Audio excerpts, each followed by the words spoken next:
Here is an excerpt from the book titled The Crysalids by John Wyndham. Chapter 16. I am very frightened. The evening we heard that Aunt Harriet was dead, my father said prayers for her with the family. After that, she was never talked about again. It seemed as if everyone had forgotten about her, except for me.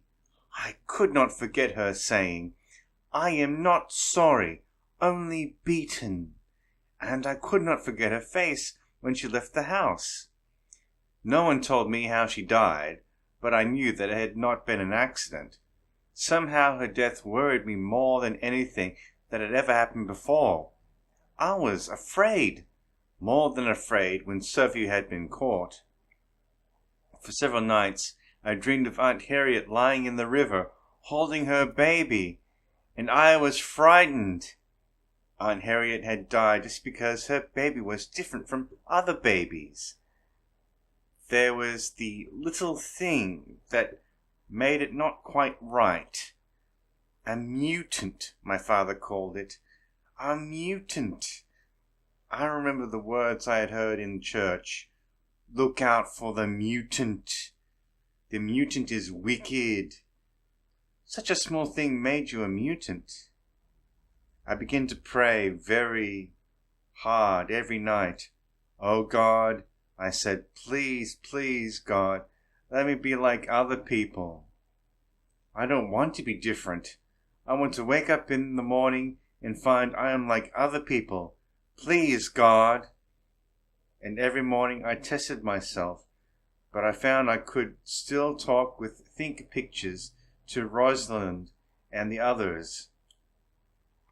I had to go on being the same person. I had to go on seeing the notices in the house. The mutant is wicked. God hates the mutant. And I went on being very frightened. After I had been praying for about 5 nights, Uncle Axel asked me to work with him one morning. We were mending a plough, a big spade pulled by horses to dig the earth. When we had been working for about 2 hours, Uncle Axel said we could rest. He gave me some cake, and we sat eating in the sun. Then he said, "Well now, David, what is it?" "What do you mean?" I asked. "You have been looking quite ill for the past few days. Why are you worried? Has someone found out that you can think with thoughts?" "No," I said. Uncle Axel looked very pleased. "But what is the matter?" he asked. So I told him about Aunt Harriet and the baby. Before I had finished, I was crying. It felt so good to tell someone all about what had happened. When I had finished, I looked up at Uncle Axel. His face was very sad and hard. "So that was it," he said. "It was because the baby was different," I said. "And there was Sophie too. I didn't understand before. I'm frightened, Uncle Axel. What will they do when they find out I'm different?" He put his hand on my shoulder. "No one else is ever going to know," he told me. "No one knows except me, and I won't tell anyone. There is nothing to show that you are different. Learn to watch yourself, David, and they will never find out." "What did they do to Sophie?" I asked, but Uncle Axel would not answer that. He went on. "Remember what I told you. They think they are the true image, but they cannot know for sure. And even if they are the same as the old people, what does it matter? Where are the old people now? Where is their wonderful world? God sent the tribulation to them," I said. It is easy just to say that, but we don't really understand what the tribulation was. It was worse than a storm, worse than a fire, and even worse than an earthquake. It was all like all three together, and something a lot worse too. It made the black coasts and the Badlands. And why did it happen? I don't understand why God sent such a terrible thing. I don't understand why He allows mutants and other offenses to keep coming into the world, said Uncle Axel. I tried to say that God could do anything He liked without giving the reason. That is not good enough, David, said Uncle Axel. We must believe that God is good, and if God was good, He would not have allowed the world to do so wrong. So why did we have the tribulation? And why is it right that we should go on trying to make the world as it is when the old people were alive? It is clear, David, that however wonderful the old people were, they were still made mistakes. It was hard to understand him, but I said, "But Uncle Axel, if we don't try to be like the old people and keep everyone in the true image, what can we do?" "We could try to be ourselves," said Uncle Axel. "We could try to live in this world and not always think about the past. What do you think makes a man?" I started to say I had been taught. "The norm is the image of God."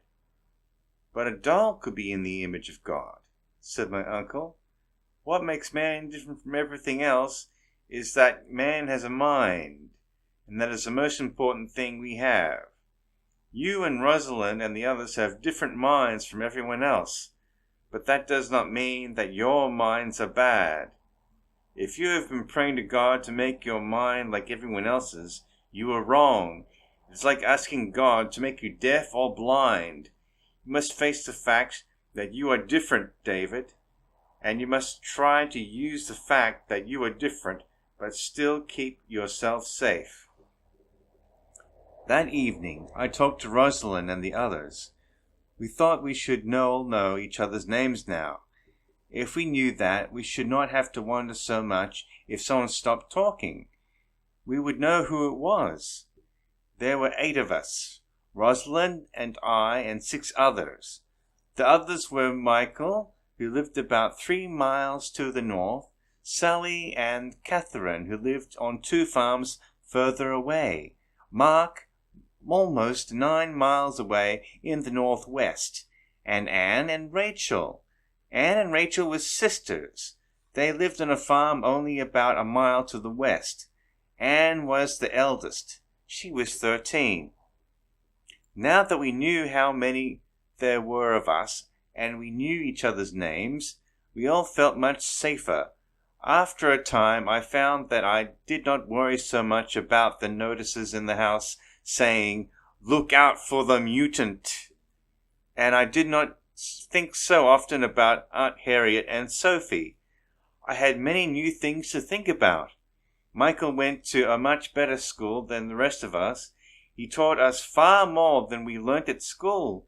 He did not really understand some of the things he told us, but when we had thought about them, they got much easier to understand. It was so good to feel that I was learning all the time, but I had to be careful not to let anyone outside our group guess how I had learned new things. We all had to be careful. It was not easy. We had to keep quiet when people said things that we knew were wrong, but somehow we did it. For 6 years we felt unsafe, until the day we found the 8 of us had suddenly become 9.